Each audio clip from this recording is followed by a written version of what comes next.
I'm Harper. I married my husband and we were blessed with 2 sons. My husband was into investing as a hobby, so I often listened to him talk about it. But that chapter of my life came to a sudden close. In the 30th year of our marriage, my husband passed away due to illness. Our sons had already moved out, leaving me alone in a big house. One day, my eldest son Lucas came over with a proposal. Mom, why don't we live together? Lucas had been married for 12 years. His wife Ava, while sometimes condescending, was a responsible daughter-in-law. They had a daughter, my granddaughter Mia, who was very fond of me. I thought Lucas's proposal could create a more secure environment for me, so I agreed. That's when things went downhill. 2 months later, Lucas and his family moved in. My workload doubled. Ava did nothing and dumped all the housework on me. Initially, I complied without resistance, but after 5 months, I was fed up with her laziness. Ava, could you please help with Mia? Whenever I spoke up, Ava would roll her eyes and say, "Why don't you do it? You're just an old fogey who does nothing." The figure of Ava laughing out loud was really ugly. Ava treated me like an old fogey and dumped all the housework and childcare on me. Sure, I wasn't working, but Ava wasn't doing anything either, even though she was also a homemaker. I didn't want to complain to Lucas, fearing it would be seen as tattling and not knowing what Ava might do in retaliation. After nearly a year of living together, Lucas came up with another proposal to make it a 2-household home. This didn't mean tearing down the house. It meant building a separate space for me on the extra land we had. Considering your needs, Mom, a single-story house would suffice. Sounds good. I agreed, lacking the confidence to continue living with Ava. Construction moved quickly. It was fast from there. It seems that they had already talked to the construction company, and they immediately built the house I planned to live in. The new house was more like a storage room built at the edge of the property.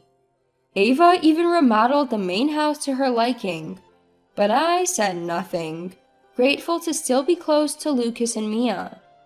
I thought if Ava took on her roles as a mother and wife, everything would be fine. I was wrong.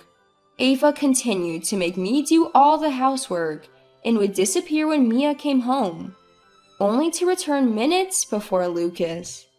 I ended up doing all the chores for their household. I didn't want to make Mia suffer, but I wasn't happy about it. Ava had no intention of changing, and I had given up. Then Ava dropped a bombshell. "Mother-in-law, you should leave," she said. I was stunned, unable to think. "There's no point in you being here. We're living in this house now, and you're just a useless old fogey. Maybe I'll turn your new house into my hobby room," she sneered. I couldn't believe what I was hearing. I had been doing all the housework, helping Mia with her homework and taking her out when she had no school. I never interfered with Ava's daytime activities. Why would you say that? "Because you're in the way," she snapped. Those words made my blood boil. I wanted to tell her to leave, but I couldn't because of Mia. Ava seemed to know that I wouldn't kick her out because I cared for Mia, and she smirked at me. "Where should I go?" I asked, holding back my anger. "That's not my problem. Figure it out yourself." Ava turned away, leaving me on the verge of tears. That day, I told Lucas what Ava had said to me. I see. Lucas's words were indifferent, showing no surprise at what Ava had said. I instantly realized I had no allies here. You think I should leave too? I've heard a bit from Ava about how things aren't going well, and about Mia.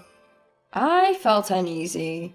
I could understand him knowing about Ava and me, but what did he mean about Mia? I had no clue. Mom, why don't you care about Ava?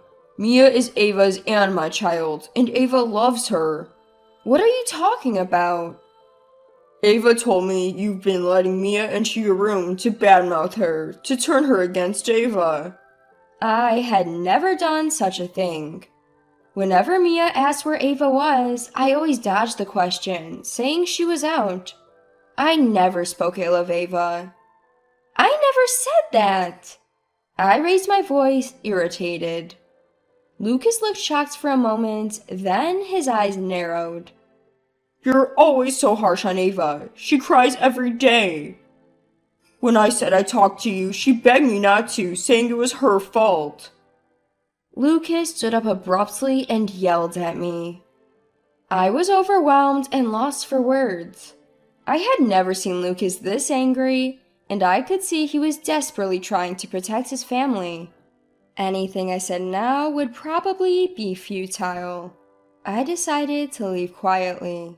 While I was looking for a new place, I got a call from my second son, Noah. Mom, if you're okay with it, why don't you come live with us? Isabella also wants you to come. I was taken aback. I remembered Lucas's offer to live together after my husband passed away. Noah's wife's name is Isabella. Isabella is considerate and always cheerful, a lovely person. I'm sure it won't turn out like it did with Ava, but there's no guarantee it will work out. I don't want to be a burden on you. Don't worry about it. Just as Noah said that, I heard a rustling noise and someone saying, "Give it to me." Mother-in-law, I've always wanted to live with you. Our apartment isn't big, but we have a spare room. Why don't you come try living with us? It was Isabella's cheerful voice. I felt relieved and decided to stay with Noah and his wife for a trial period. I planned to stay for about a week, packing only a few things. When I left the house, Isabella was waiting for me in her car. She waved and ran over as soon as she saw me. Isabella took my bags and we smoothly got into the car. 30 minutes later, we arrived at Noah and Isabella's home. As I entered, Noah greeted me at the door. We chatted about trivial things at first, but then Noah's expression turned serious, and Isabella's did too. I looked back and forth between them, confused. Mom, why did you suddenly say you're leaving the house? That's your home with Dad. I guess so. Maybe I shouldn't say this, but could it be about Ava? What? I was surprised to hear Ava's name from Isabella. I thought so. Isabella sighed deeply, as if confirming her suspicions. What do you mean? Isabella began to explain her past relationship with Ava. From the first time they met, Ava had been cold and distant. It escalated, and Ava even claimed that Isabella was treating her harshly and spreading rumors about her. I had my suspicions too, but I never thought Isabella would do such a thing, so I brushed it off. Hearing this, I felt I could be honest with them. I told them everything. Noah and Isabella listened quietly. Never interrupting, I felt like crying. When I finished, Isabella patted my back and whispered, "You've been through a lot." That was enough for me. I decided to live with Noah and Isabella. Are you done packing?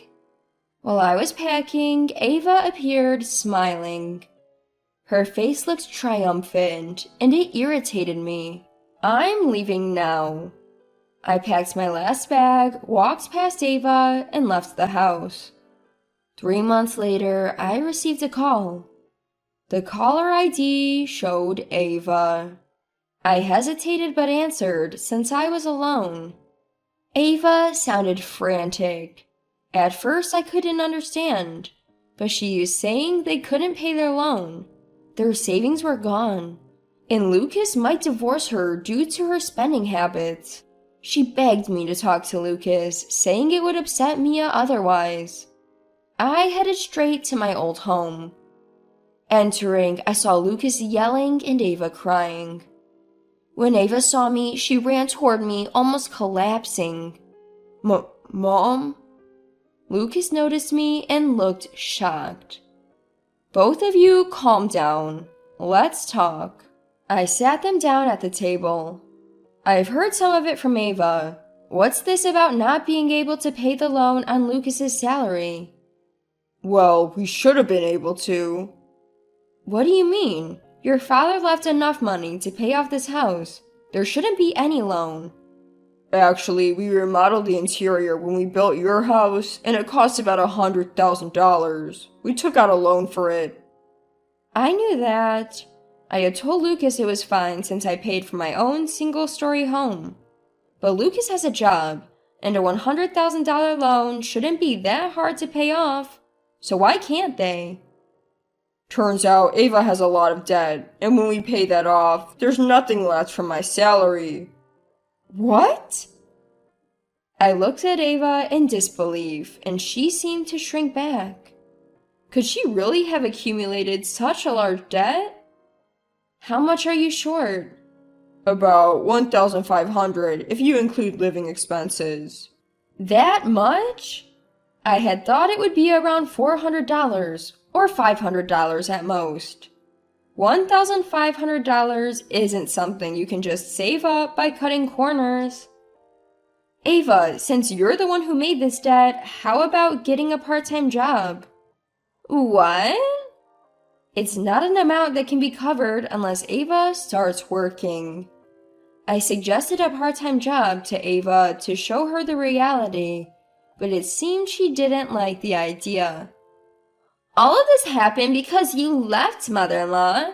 If you had continued to give us money for living expenses, we wouldn't be in this mess. I was baffled. Why should I, who moved out, have to financially support a self-sufficient couple with a child? I was so stunned, I couldn't find the words. What are you talking about? This is what you wanted, isn't it? Even Lucas, usually so composed, yells at Ava in disbelief.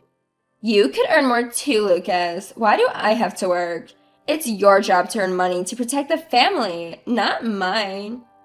I was truly shocked. Why would she say something like that? Ava, a family is supposed to support each other. If there's a problem, we should help each other out.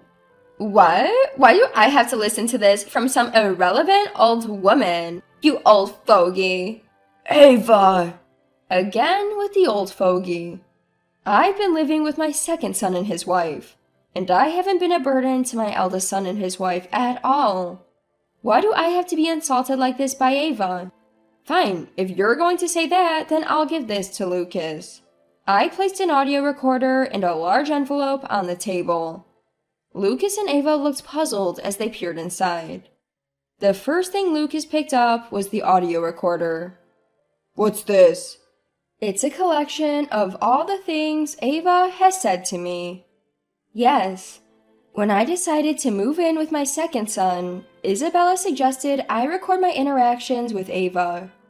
I never thought it would come in handy like this. Lucas slowly pressed the play button. Mother-in-law is so slow. I told you to clean up, you old fogey. Useless, incompetent. The voice playing back was all Ava's. Ava's face turned pale.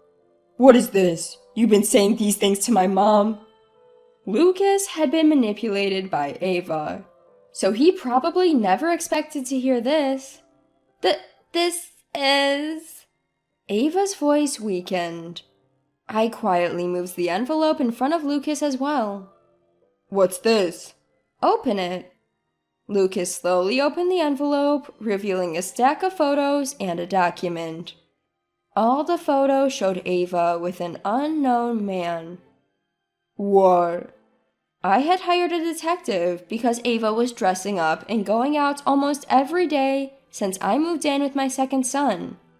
It was more than a woman's intuition. I felt she was clearly having an affair. I was able to catch her in the act quickly and heard various stories from the detective. It seems like you've had a long-standing relationship with this man. You've been financially supporting him too, haven't you, Ava? You... Lucas's face turned beet red. Why are you doing all this? You're really an old fogey. Be useful for once. Instead of explaining herself to Lucas, Ava lashed out at me. Lucas, infuriated, stepped in front of me to hold back Ava, who looked like she was about to attack. My mom is not an old fogey. She's done so much for us. You're the one who's a parasite, harmful to both Mia and me. Lucas. Things moved quickly from there. No one sided with Ava, not even her daughter Mia. Lucas announced he was filing for divorce, and Mia decided to live with him. Per Mia's wishes, Ava was not allowed to see her daughter again and had to pay a hefty settlement to both Lucas and me. Ava had become pregnant with Mia soon after she started dating Lucas and had married without ever entering the workforce. So finding a job was very difficult for her. I saw her walking around town recently, and she looked emaciated, like she could collapse at any moment. But considering what she's done and how Lucas and Mia must feel, I can't muster any sympathy. After that, at Lucas's strong request, I moved back to my original home. Now, I'm doing my best to support Lucas and Mia. Both of them cherish me, and we often gather around the dining table with my second son and his wife. I'm truly happy.